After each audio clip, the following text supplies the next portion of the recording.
अस्सलाम वालेकुम नाज़रीन, program uncensored with Fayaz Naich सां गॾु मां आहियां मुंहिंजो मेज़बान फयाज़ नाइट। नाज़रीन, गुफ़्तगू कंदासूं अॼोके ॾींहं जी जेका अहम ख़बर आहे उहा तव्हां ॿुधी चुका आहियो। आवाज़ टीवी समेत पूरे मुल्क जी जेका आहे जेका इलेक्ट्रॉनिक मीडिया आहे उहा इहा ख़बर नशर करे चुकी आहे त जेको इद्दत वारो केस हो जंहिंमें बुशरा बीबी ऐं तहरीक इंसाफ़ जे बानी जो जेको निकाह वारो मामिलो हुयो, इद्दत में निकाह वारे मामले ते अॼु कोर्ट सगोरी जेको आहे पंहिंजो फ़ैसिलो ॾेई छॾियो ऐं जेका सज़ा आयल हुई पीटीआई जे बानी ऐं बुशरा बीबी खे उन जे ख़िलाफ़ जेका अपील हुई उहा मंज़ूर कई वई ऐं उहे सज़ाऊं ख़तमु कयूं वियूं ऐं कोर्ट सगोरी इहो ऑर्डर बि कढियो जेकॾहिं उन्हनि खे ॿिया केस न आहिनि त पोइ उन्हनि खे आज़ादु कयो वञे। आज़ादी जे उन हुकुमनामे खां पोइ जेको आहे असांखे नज़र आयो त बुशरा बीबी खे जेको आहे हिकिड़े ॿिए केस में तोशाखाना केस जे सिलसिले में उनजी गिरफ़्तारी जेका उहा कई वई ऐं ज़ाहिर बानी पीटीआई ते त अॻे ई 9 मई जा केस आहिनि, तंहिंजे करे उन्हनि जे ॿाहिरि अचण वारो जेको मामिलो आहे उहो उते जो उते ई रहियो। पर बहरहाल हिकिड़ो फ़ैसिलो जेको आहे उहो अची वियो ऐं हिकिड़े केस मां उन्हनि जी फ़िलहाल ताईं जान छॾाइजी वई। अॻिते छा थो थिए का पंहिंजो उन्हनि जे ख़िलाफ़ का रिव्यू में वञे थो, उनजे ख़िलाफ़ का पिटीशन दाख़िल थिए थी पई, उहा पंहिंजी जाइ ते, पर फ़िलहाल उन्हनि जे हक़ में फ़ैसिलो अची वियो। कल्ह जो ॾींहुं बि उन्हनि जे लाइ बानी पीटीआई तोड़े पीटीआई जे कारकुननि लाइ अहम हो, छाकाणि त कल्ह जेको आहे जेको रिज़र्व सीटुनि वारो मख़सूस सीटुनि वारो जो केस हो उनमें बि उन्हनि खे फतह नसीब थी। पर मसइलो इहो आहे त इहे केस थियनि कीअं था ऐं उनखां पोइ जेको आहे इन्हनि जा फ़ैसिला जेके आहिनि इंतरा अचनि था पिया। इहा हिकिड़ी रविश आहे, इहा हिकिड़ी प्रैक्टिस आहे जेका असांखे वॾे अरसे खां वठी नज़र अचे थी पई त इंतरा जा केसिस थियनि था पिया, हुकूमतुनि में जेके माण्हू अचनि था पिया, वज़ीर आज़म थियनि था पिया, उनखां पोइ उन्हनि जे मथां केस थियनि था पिया ऐं पोइ वरी हिकिड़े वक़्त खां पोइ उन्हनि केसिस में उन्हनि खे रिलीफ मिलणु शुरू थी थो वञे। छा इहो उन पैटर्न जेको आहे जेको असां ॾहाकनि खां वठी पाकिस्तान जे सियासी मंज़रनामे ते ॾिसंदा पिया अचूं, ही उन पैटर्न जी रिप्लिका आहे या हिन भेरे शयूं कुझु मुख़्तलिफ़ आहिनि? उन हवाले सां गुफ़्तगू कंदासीं जेको प्रोग्राम में। ऐं उन सां गॾु जेको ॿी उनमें जेका अहम जेका डेवलपमेंट थी आहे उहा इहा थी आहे त कल्ह वारे फ़ैसिले खां पोइ अॼु जेको आहे बानी पीटीआई जो एतमाद जो जेको लेवल हुई उहा काफ़ी वधीक हुई। हुन जेको आहे ॻाल्हियुनि लाइ 3 शर्त रखी छॾिया आहिनि। उन शर्तनि में हुनजो चवणु इहो त खेसि आज़ादु कयो वञे ऐं उनजे समूरनि सियासी उन पंहिंजो जेका गिरफ़्तार कारकुननि खे आज़ादु कयो वञे ऐं जेको 8 फरवरी जो चूंडियल मैंडेट आहे उहो वापसि कयो वञे ऐं उन्हनि जा केस ख़तमु कया वञनि। इहे जेके आहिनि 3 मुतालबा जेके आहिनि उन रखिया आहिनि ॻाल्हियुनि खां पहिरें। जेकॾहिं उनजा इहे तस्लीम कया विया त पोइ उहो ॻाल्हाइण लाइ तयारु आहे। हुनजो इहो एतमाद असांखे कहिड़ी ॻाल्हि जी निशानदेही करे थो पियो ऐं जेको फ़ैसिला अचनि पिया उहा जीअं मूं सवेर सुवाल रखियो त उनजे पुठियां उहा पुराणी जेका आहे जेका स्टोरी आहे उनजी हिकिड़ी रिप्लिका असांखे नज़र अचे पई या हिन भेरे शयूं डिफरेंट आहिनि। उन हवाले सां गुफ़्तगू कंदासीं। जेको प्रोग्राम में नासिब रिवायत असांजा ॿई पॉलिटिकल एनालिस्ट जनाब सुहेल सांगी साहब ऐं जनाब एजाज़ अहमद साहब जेके ॿई मुल्क जा सीनियर सहाफ़ी ऐं सीनियर तर्जुमेगार आहिनि असां सां गॾु आहिनि। अचो त हुन गुफ़्तगू खे अॻिते वधायूं। सांगी साहब, छा था सम्झो ही जेको कुझु थिए पियो या हिकिड़ी रिप्लिका तौरु ॾिठी वञे जीअं नवाज़ शरीफ़ ते केस थिया ऐं पोइ वरी उहे माफ़ थी विया, जीअं जेको आहे पंहिंजो आसिफ ज़रदारी साहब ते केस थिया उहे माफ़ थी विया, बेनज़ीर साहिबा ते केस थिया, इहा छा असां ऐं उनखां पोइ उन्हनि जी क़यादत सां जेका आहे उनजी सेकेंड लीडरशिप जेका आहे उहा बि उन्हनि केसनि खे मुंहुं ॾींदी रही। छा पीटीआई उन फेज़ मां गुज़रे पई ऐं हीउ जेको रिलीफ जा असांखे पंहिंजो जेके कल्ह खां वठी ख़बरूं अचनि पियूं, छा मामिलो हाणे ठहण ॾे वञे पियो या अञा मचण ॾे वञे पियो? ॾिसो, मामिलो त मुंहिंजे ख़्याल में मचण ॾे ई वञे पियो, पर हिकिड़ी डिफरेंट डायरेक्शन में। हिन इद्दत केस जे मामले में जेका शइ अहम आहे उहो इहो आहे त इहो केस ई जेको आहे सो वाइड़ो हो पंहिंजे उन जहिड़े तरीक़े सां कयो वियो। ऐं ॿी ॻाल्हि इहा आहे त जॾहिं उन में जेको मुख्य धुर बणिजे पियो उहो हिन ख़ातून जो जेको अॻियूं घर वारो उहो भई जॾहिं हा भई जॾहिं हुन तलाक ॾेई छॾी त उनखां पोइ त हुनजो को तालुक ई कोन्हे हुन सां। पोइ शादी थी करे नथी थी करे छा थी करे उहो त हुन ख़ातून जो पंहिंजो हिकिड़ो मामिलो, उन में त ही इज़ नो पार्टी। ऐं हीउ केस जेको ठाहियो वियो उहो त मुंहिंजे ख़्याल में जेको तव्हां पिया ॿुधायो त इहो जेको पाण वटि केतिरनि ॾहाकनि खां हले पियो सिलसिलो पॉलिटिशियन जेके आहिनि जेके वज़ीर अज़म थियनि था उन बारे में, त उन सिलसिले जी कड़ी। पर हिन जी जेका हिन केस जी जेका ख़ुसूसियत हुई इहा हुई त छाकाणि जो बानी पीटीआई जी हिकिड़ी कल्ट डेवलप थी उन खे कहिड़े तरीक़े सां अख़लाक़ी तौर ते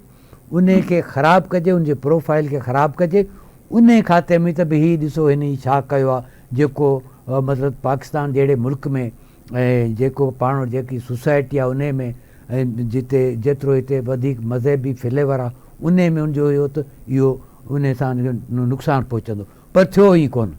इहा ॾाढी हिकिड़ी थियणो ई कोन। साईं साहब तव्हांखे ख़बर आहे त हू जेका आहे पंहिंजो जेका नंढड़ी जेका टेरियान जेका आहे सीता वाइट जी न्याणी, उन खां वठी जेको आहे ॿिया जेके मामला थिया, या इहो जेको किताबु आयो, या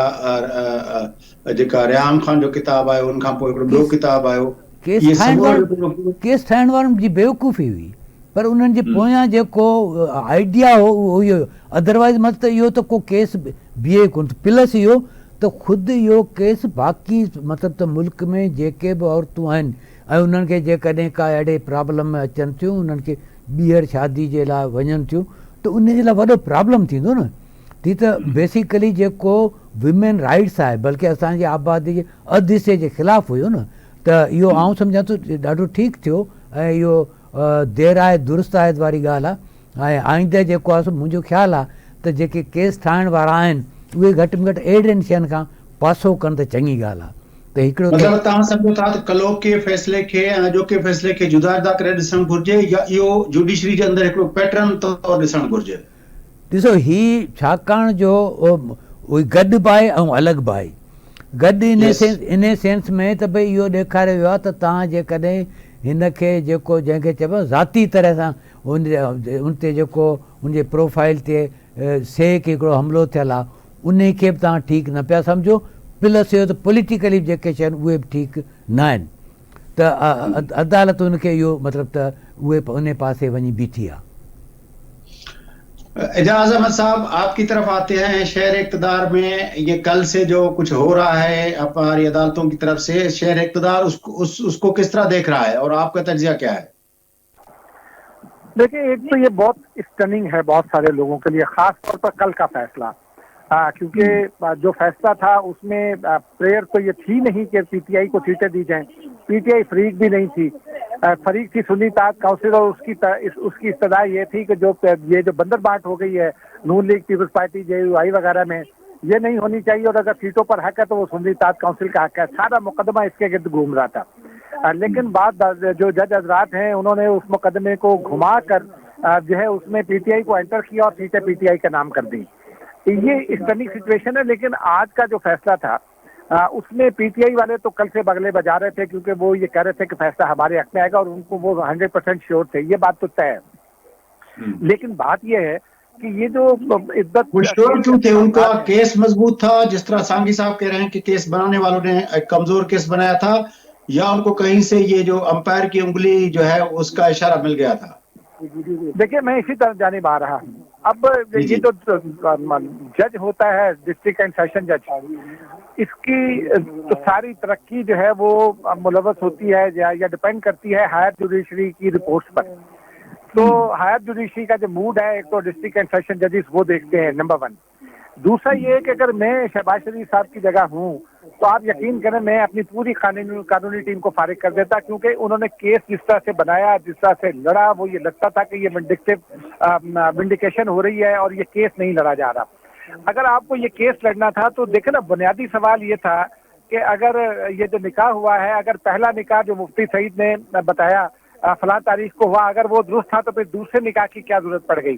ठीक है ना। लेकिन सवाल ये है कि जिन लोगों ने ये केस बनाया उन्होंने पाकिस्तान की कितनी खिदमत की, क्योंकि उन्होंने पूरा जोर लगाया बुशरा बीबी के किरदार पर उंगली उठाने पर, लेकिन उन्होंने केस के मैरिज पर नहीं किया। अगर मैं होता, मतलब अगर मैं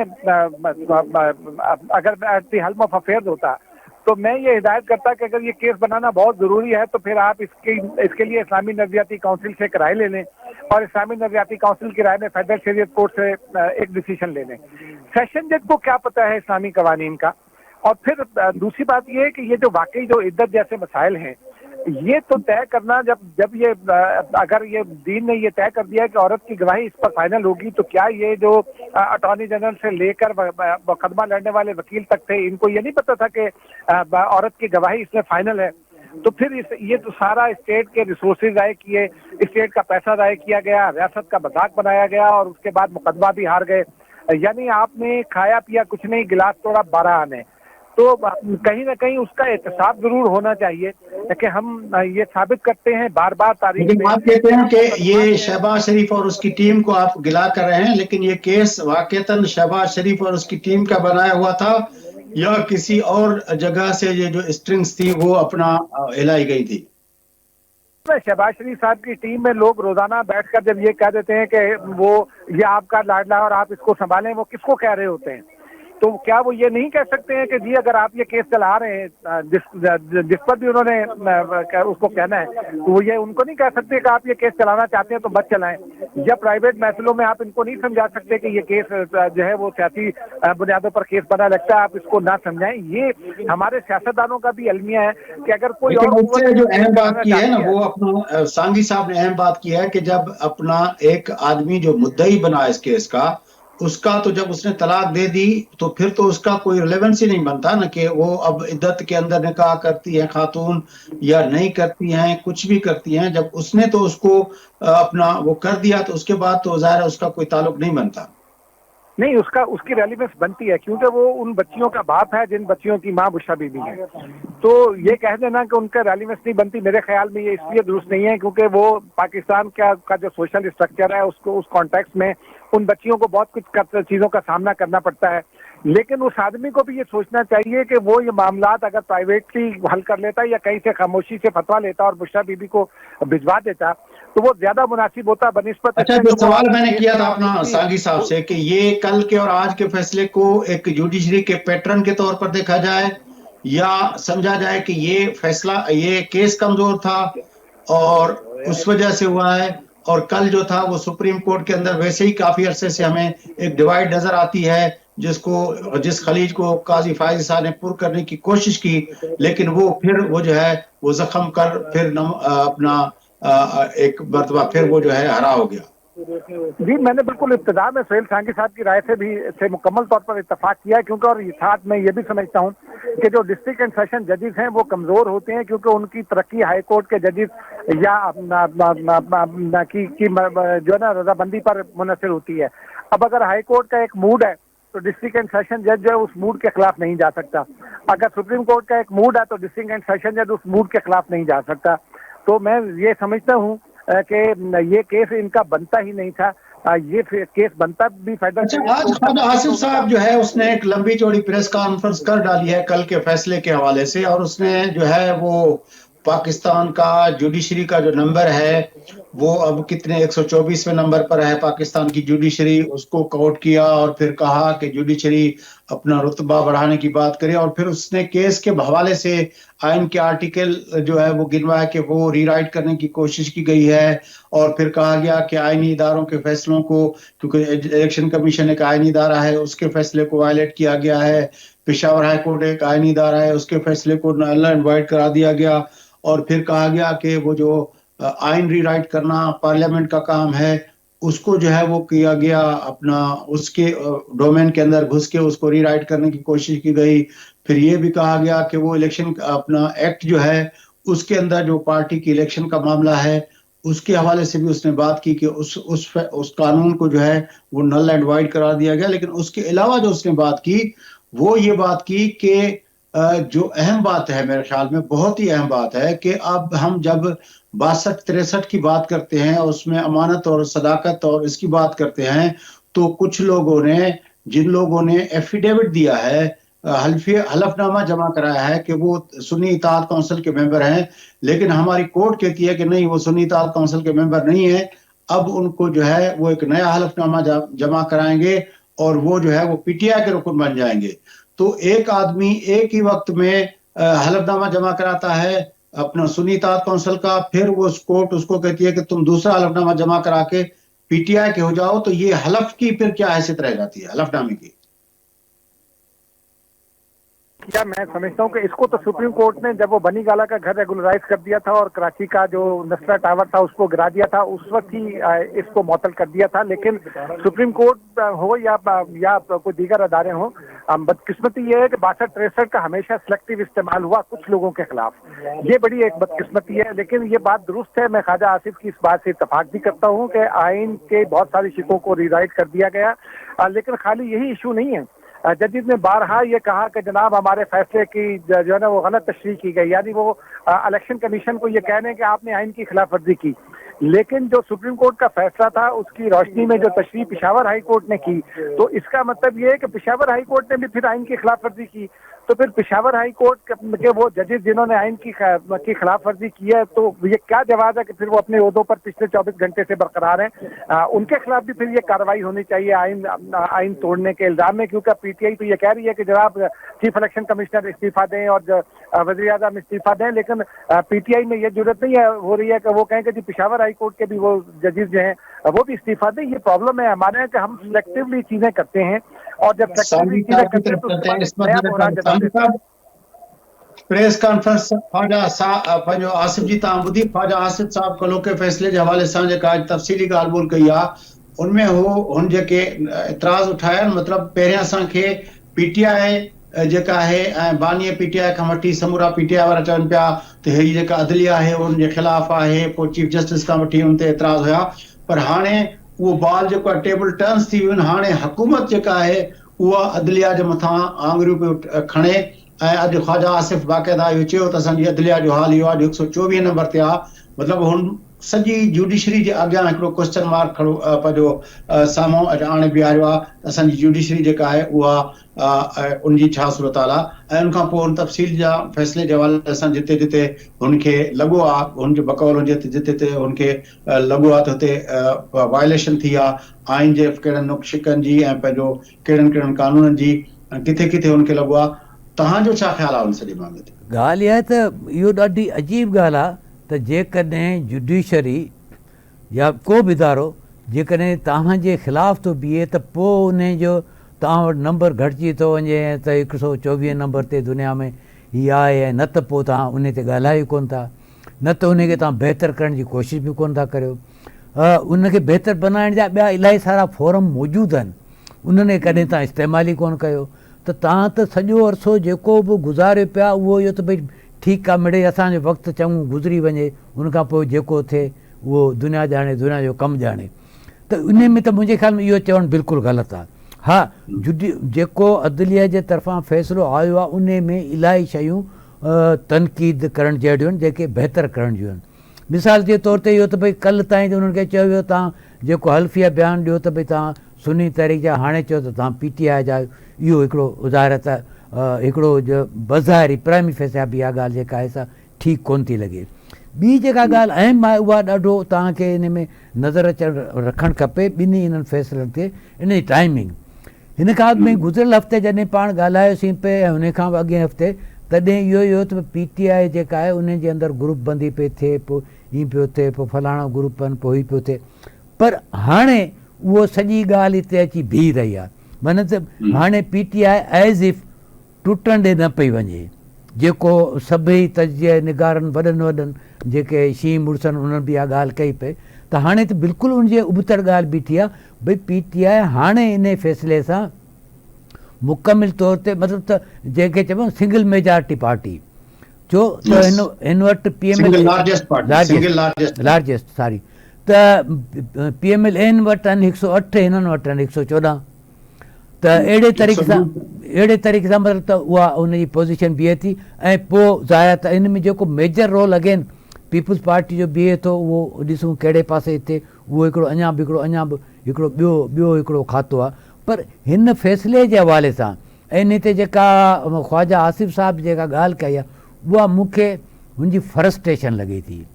ऐं उन फ्रस्ट्रेशन में हुन इहे सभु शयूं चयूं आहिनि। हू ख्वाजा आसिफ साहब ॾाढो मोतबर माण्हू आहे, सुठो माण्हू आहे, पर इहा शइ अञा ताईं पंहिंजी जाइ ते आहे त पीटीआई हुनजे सरबराह जो उन्हनि खे चङो ख़ासो रिलीफ ॾेई इहो सभु कुझु कयो वियो, पर अञा ताईं इहो ज़हन में रहे त he is not going to be released. हुनखे ऐं हुनजे घरवारी ख़ातून खे ॿिन्ही खे अहम ॻाल्हि साईं इहा बि आहे त हुकूमत अञा ताईं इहो फ़ैसिलो न करे सघी आहे त हू उन फ़ैसिले जे ख़िलाफ़ अपील दायर कंदा या न कंदा। आज़म नज़ीर तारड़ साहब जो चवणु इहो आहे त पार्लियामेंट जे इजलास खां पोइ जेको क़ौमी असेंबली जे इजलास खां पोइ उहे इन ते जेको आहे राय ॾेई सघंदा। फ़िलहाल हुकूमत अञा ताईं हुन फ़ैसिले खे चैलेंज करण जो फ़ैसिलो न कयो आहे। चैलेंज न कंदा। बाक़ी इहो आहे त पार्लियामेंट में जेको उन में जुडिशरी खे हिन सॼनि मामलनि खे जीअं ख्वाजा आसिफ साहब असांखे साहब इन ई मामले ते वधीक बि गुफ़्तगू कयूं था त आख़िर इहा जेका रविश आहे असांजे जेका अदालतूं पार्लियामेंट पोइ असांजी जेका असांजी अस्करी क़यादत उन खां पोइ असांजा ॿिया इदारा इलेक्शन कमीशन खां वठी इहो जेको असां ॾहाकनि खां वठी जेका रांदि ॾिसूं था पिया हमेशह उहा साॻी रांदि थींदी थी अचे। इन ते गुफ़्तगू कंदासूं। इजाज़त साहब हमारे साथ रहिएगा। नाज़रीन वठो था वक़्फ़ो, वापस हिकु प्रोग्राम करते ॿुधायूं था असां गॾु।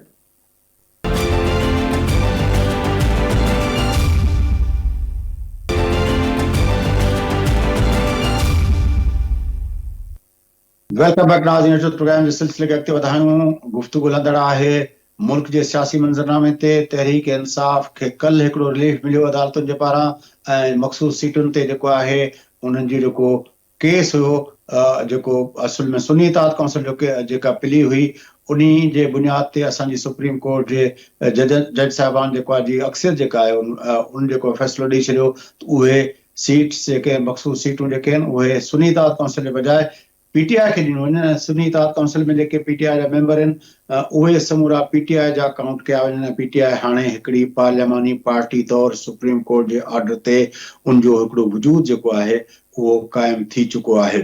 पर उन सां गॾोगॾु जेको आहे अॼु बि उनखे हिकिड़ो पीटीआई खे ॿियो रिलीफ मिलियो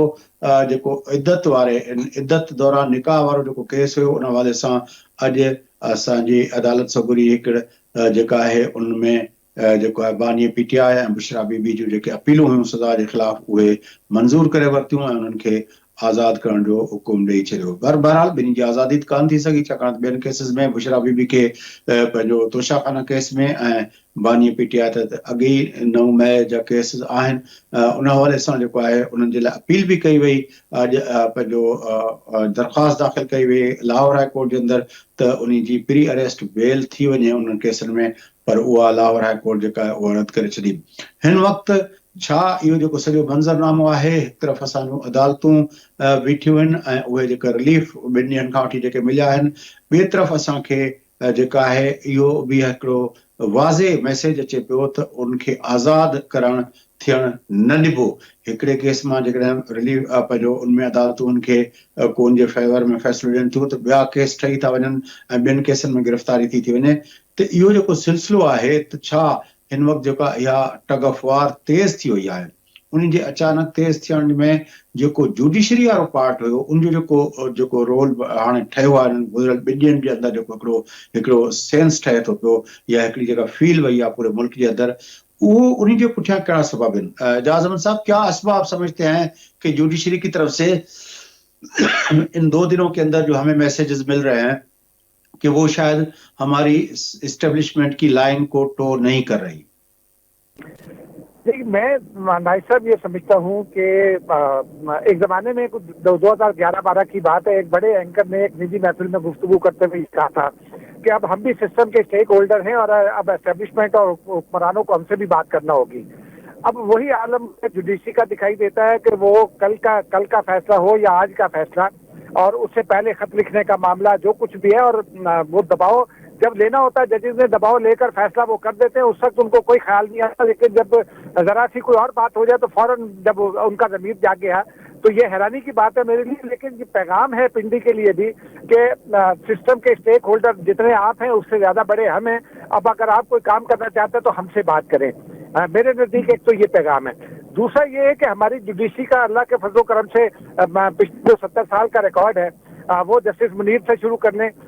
और उमर अता बदियाल साहब तक लिया है। कभी गुट्टू सी होता है, कभी चीफ जस्टिस साहब जो होते हैं चीफ कोर्ट के, वो चीफ जस्टिस भी होते हैं और काबीना में वजीर कानून भी हो जाते हैं। तो जजेस की जब अपनी मर्जी होती है तो वो मोम की नाक समझ के उसको अपने हिसाब से मोड़ लेते हैं, लेकिन जब कोई और मामला हो तो फिर वो अचानक उनको इंसाफ और कानून याद आ जाता है। यही इस मुल्क की बदकिस्मती है और मैं समझता हूँ कि जब तक सिलेक्टिव जस्टिस रहेगा उस वक्त तक चीजें ठीक नहीं होंगी। अब जो कल की मैं आपको जो फैसला है उसके बारे में मैं आपको एक बैकग्राउंड और उसका एक बता देता हूँ कि 2 रोज पहले जब एक मुशावरत हुई तो उसके बाद चीफ जस्टिस ऑफ पाकिस्तान ने ये अनाउंस करा दिया कि वो जो ओरिजिनल बेंच था जिसने इस पिटीशन को टेकअप किया था फुल कोर्ट बनाने की 3 रुकनी बेंच सिफारिश की थी, वही फैसला सुनाएगा। लेकिन उसके बाद अचानक ये हुआ कि फिर कुछ जज हजरात इकट्ठे हुए एक सीनियर जज साहब के चैम्बर में, और फिर उन्होंने चीफ साहब को पैगाम भेजा कि आपने तो ये हमसे मुशावरत ही नहीं की। हालांकि मेरे नजदीक उसकी मुशावरत की कोई जरूरत नहीं थी कि ओरिजिनल बेंच मुशावरत से कॉन्स्टिट्यूट हुआ था, लेकिन उन्होंने कहा कि नहीं, हम 13 के 13 जज बैठ का फैसला सुनाना चाहते हैं। तो कल वो, लेकिन मैं जाती तौर पर ये समझता हूँ कि कल का जो फैसला है वो चीफ जस्टिस पर जजिस का अपना आदम इस्पात भी है, इसलिए कि वो ये जाहिर करता है कि अब जुडिशियल एक्टिविज्म जो है वो जिस मरहले में था उससे 2 कदम और आगे बढ़ गया है, और जजेस जो है वो या जुडिशरी जो है वो सिस्टम में स्टेक होल्डर बन गई है। अच्छा, क्या आप समझते हैं कि जब जुडिशरी अपने एडवेंचर करती है, जिस तरह हमने देखा था कि जो लाइन थी उस लाइन को टो नहीं किया था जस्टिस इफ्तिखार चौधरी साहब ने, तो फिर हमने देखा था कि एक अपना जो दूसरी तरफ से हमारी अस्करी क़यादत की तरफ से उस पे जो रद्द-ए-अमल आया था, तो अब अगर हमारी जुडिशरी इस सिमत में जा रही है जिस सिमत में, तो आपको कोई जुडिशरी वर्सेस हमारी अस्करी क़यादत कोई आपको टग ऑफ अपना हेड ऑन कोलिजन नजर आता है? वो जो इफ्तिखार साहब की मूव थी ना, वो जनरल कियानी की मदद के बगैर नहीं थी। ये मैं अपनी इतलात की बुनियाद पर कह रहा हूँ, और अस्करी क़यादत और जनरल मुशर्रफ के दरमियान उस वक्त तक इस मामले में फासले पैदा हो चुके थे। वरना अगर जनरल मुशर्रफ इफ्तिखार चौधरी के खिलाफ रेफरेंस अगर भिजवा देते सुप्रीम जुडिशियल काउंसिल में, तो इफ्तिखार चौधरी को कोई नहीं बचा सकता था, क्योंकि उन्होंने 2.5 करोड़ का पेट्रोल क्वेटा में जो गाड़ी एक ऐसे पेट्रोल पंप से डलवाया, एक ऐसे पंप से डलवाया था जहाँ पेट्रोल बिकता ही नहीं है, वहाँ सीएनजी बिकती है। तो इस किस्म के मामला थे। लेकिन ये जो अब फैसला हो रहा है, जो सवाल आपका है, मेरा ये ख्याल है कि ये तसादुम जो है ये बढ़ेगा, लेकिन जो अस्करी क़यादत है या एस्टेब्लिशमेंट है वो इस पर बहुत ज्यादा रेस्ट्रेंट का मुजाहरा कर रही है और करती रहेगी, और इस तसादुम को एक हद से आगे नहीं जाने देगी। लेकिन अगर ये रिलीफ जो मिल रहा है, सांगी साहब तव्हां कीअं था ॾिसो हिन सॼे मामले खे? हेड ऑन कोलिजन ॾिसो था पिया? न, मुंहिंजे ख़्याल में त जीअं एजाज़ चयो पियो त हेड ऑन कोलिजन ई न आहे। अच्छा, उन जा 2 सबब आहिनि, ऐं उन में इहा बि सही ॻाल्हि आहे त उन में अस्करी क़यादत ऐं एस्टेब्लिशमेंट पंहिंजे पाण खे थोरो रोके वेठी आहे, उहो न पई करणु चाहे। उन जो हिकिड़ो त सबबु इहो आहे त जहिड़े नमूने सां PTI खे ऐं उन जे सरबराह खे मिलियो आहे रिलीफ, ऐं उन जे नतीजे में जेके शयूं डेवलप थियूं आहिनि उहो इहो ई थियो आहे त भई हुनखे केस मां बरी बि कनि पिया, ज़मानत बि कनि पिया, पर आज़ादु नथा कनि, ऐं हू जेको आहे सो ॻाल्हियुनि लाइ शर्त बि रखे पियो। त हिते हिकिड़ो पूरो विच में स्पेस पैदा थियो आहे, जेको स्पेस आहे ॻाल्हियुनि थियण जो। त ख़ुदि हुनखे इहा ॻाल्हि, जेके बि जुडिशरी जा फ़ैसिला आहिनि उहे एस्टेब्लिशमेंट खे ऐं अस्करी क़यादत खे उहे जेको आहे सो स्पेस पिया ॾियनि, त भई स्पेस ॾियनि पिया या उन सां मिले पियो, बोथ वे इहो थी सघे थो। तंहिंजे करे हुनखे बि इहा ॻाल्हि एतिरी जेका आहे अणसुहाईंदड़ न आहे जो हुनखे खणी चंबोअण जे लठण जे ई को न आहे। अच्छा, हिन जो हिकिड़ो ॿियो पहलू बि आहे सांगी साहब, कल्ह के प्रोग्राम में बि मूं हिन ॻाल्हि जी निशानदेही कई। बानी PTI जेका गुफ़्तगू कई आहे, जंहिंमें 3 शर्त रखिया आहिनि, हुन चयो त मां बुख हड़ताल ते वेंदुसि ऐं पोइ असां उन बुख हड़ताल खे इंटरनेशनली जेको आहे पंहिंजो उनखे असां कंदासीं, मैनेज कंदासीं। हाणे इंटरनेशनली जेको कल्ह बि मूं इन ॻाल्हि जो ज़िक्र कयो त हीउ जेको कुझु थिए पियो, इहो छा जेको करारदादूं हाउस मां जेको हितां थियो आहिनि अमेरिका मां, छा हिकिड़ो उन जो जेको आहे फील आहे, जंहिंखां पोइ हिकिड़े उनखे मामले खे ईज़ आउट कयो पियो वञे। हाणे उन सॼे उन ॻाल्हि खे जेको इंटरनेशनल प्रेशर आहे, तहरीक इंसाफ़ जो बानी साहब चए पियो त हाणे उहो बुख हड़ताल कंदो ऐं उनखे इंटरनेशनली जेको आहे ऑर्गेनाइज़ कंदो, ऐं उनखे जेको आहे उनजो भरपूर इंटरनेशनल लेवल ते उनखे अॻिते खणी वेंदो। इंटरनेशनली बुख हड़ताल PTI जे बानी जी डियाला जेल में उनखे इंटरनेशनलाइज़ करण वारो मामिलो, उनखे तव्हां कीअं था ॾिसो? ॾिसो, इंटरनेशनलाइज़ करण जो मामिलो, उन मतिलबु इहो आहे त ही सॼी दुनिया में जिते किथे PTI जा सपोर्टर आहिनि उहे बुख हड़ताल कनि, ऐं उते जेका आहे सा मोबिलाइज़ेशन कनि, ऐं उते जेके बि पॉलिटिकल फोर्सिस आहिनि उन्हनि सां मिलनि वग़ैरह वग़ैरह, इहो सॼो हिकिड़ो कंदा। पर इहा ॻाल्हि ज़हन में रहणु खपे त अमेरिका जेकॾहिं हिकिड़ो एतिरो मेमो लिखण ते ज़रदारी हुकूमत खे जेका परेशानी थी हुई ऐं जंहिंजे करे असांजो हिकिड़ो एम्बेसडर साहब खे जेका परेशानी थी हुई ऐं सॼी हुकूमत डगमगाइजी वई हुई, उहो त असांजे साम्हूं आहे। हिन वक़्तु जेको आहे खुलियाम इंटरनेशनलाइज़ कयो पियो वञे ऐं सॼी दुनिया खे जे अंदरि जेको आहे इन सॼे मामले ते जेको आहे लॉबिंग कई पई वञे ऐं लॉबिस्ट हायर कया पिया वञनि। उन ते मतिलबु आहे त असांजी एस्टेब्लिशमेंट खे को नज़र नथो अचे। ॾिसो, मूं चयो त एस्टेब्लिशमेंट हिन वक़्तु ख़ुदि उहो बि ऐं हिकिड़ी हद ताईं इमरान ख़ान ॿई इहे जेके आहिनि से टॉक्स जे उन मोड में वञणु पिया चाहिनि। हिकिड़ो त इहा शइ असांखे ज़हन में रखणु खपे। हीअ जेके हुकूमत में वेठियूं पार्टियूं, पाकिस्तान पीपल्स पार्टी, PMLN ऐं ॿियूं जेके पार्टियूं आहिनि, मुतहदा कौम मूवमेंट वग़ैरह, पोइ इन्हनि जो छा बचियो? ॾिसो, हींअर PMLN जे मियां नवाज़ शरीफ़ साहब हुन त मरी मीटिंग सॾाई आहे न, ऐं उनखां अॻु में 2 ॾींहं अॻु जेको आहे सो ज़रदारी साहब हिकिड़ी पंहिंजी पार्टी जे माण्हुनि जी सीनियर्स जी मीटिंग कई न, त इहो हिते हिकिड़ी शइ जेका आहे सा का शइ पचे पई। ऐं ॿी ॻाल्हि जेका मूं चवणु पिए चाहे उहा इहा पिए चवणु चाहे त अमरीका पाकिस्तान जे पॉलिटिकल मामलनि में पंहिंजा जेके बि हुननि जा जेके मफ़ाद थियनि उन खां हटी करे उन में मुल्क जे सियासी मामलनि में अहिड़े तरीक़े सां हू न कंदो आहे। करारदादूं पास करणु ॿी शइ आहे, पर उन जे लाइ हिन जी बुख हड़ताल या इन सॼे खे को इंटरनेशनलाइज़ करे इन में हू न पवंदो आहे, उहो को सटल वे में कंदो। हुन जो सिर्फ़ु इहो प्रॉब्लम आहे त पाकिस्तान जेको आहे सो पंहिंजी जेका ख़ारजा पॉलिसी, परॾेही पॉलिसी, उहा जेका आहे सा हुन जा सवत में रखे, बाक़ी शयूं जेके आहिनि से एॾो को वॾो मसइलो अच्छा, एजाज अहमद साहब, सांगी साहब ने पीपल्स पार्टी की मीटिंग का हवाला दिया और अपना नवाज शरीफ की मीटिंग का हवाला दिया। उन मीटिंग्स के हवाले से आपके पास कोई इंसाइट, कोई खबर, कोई तज्जिया है तो वो हमारे नाज़रीन के साथ जरूर शेयर करें प्लीज। खबर सुन लीजिए कि वो जो आप जिस खदशे का इजहार कर रहे थे उस पर अमल दरामद हो गया है, और नैब की टीम ने बुशरा बीबी और जो बानी PTI हैं उनकी गिरफ्तारी डाल दी है तोशाखाना केस में। तो अब वो बाहर तो नहीं आ सकते। जहां तक वो सांगी साहब ने बात की, वाकई हुकूमत के लिए इस वक्त एक परेशानी की सूरत हाल है। नवाज शरीफ ने आज हंगामी तौर पर अपनी लीडरशिप को मरी तलब किया था, उनके साथ मुशावरत कर रहे हैं कि ये होनी है या नहीं होनी, क्या करना है, अपील का क्या करना है, उसके ऑप्शंस देखे जा रहे हैं। जरदारी साहब ने भी अपनी सीनियर लीडरशिप से कल रात मुलाकात की, उनके साथ तबादला ख्याल किया, लेकिन एक खबर जो इस सारे उसमें अभी तक उसकी कोई बाज़ाब्ता कंफर्मेशन नहीं है, लेकिन वो ये है कि सदर और वज़ीर आज़म की भी एक मुलाकात कल रात में हुई और उसमें तफसील से इस फैसले के नताइज और अवाक़िब और फिर हिकमत अमली और मुश्तरका हिकमत अमली पर गौर किया गया। तो ये सारी चीज़ें साइड बाय साइड चल रही हैं, लेकिन काबीना, वफाकी काबीना और फिर पार्लियामेंट के बाद अरकान की मुशावरत से कल ये फैसला किया जाएगा कि इसके खिलाफ अपील होनी है या नहीं होनी,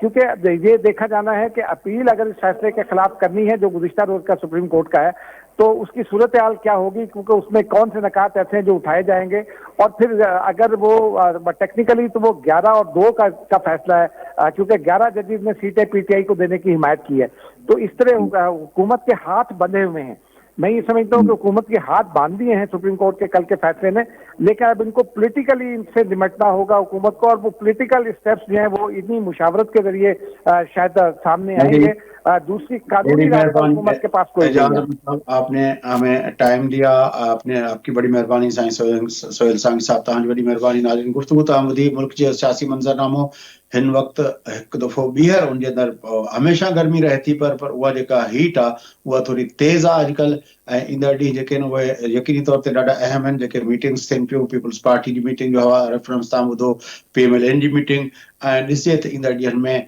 असांजी जेका असुल ते वॾी सरकार आहे उहा इन हवाले सां छा लाइ अमल तयारु करे थी पई। बहरहाल प्रोग्राम जो पूरो थिए थो, पंहिंजे मेज़बान फयाज़ नाइच असांजी ॿिन्ही पॉलिटिकल एनालिस्ट खे ॾींदा इजाज़त। सदाई गॾु।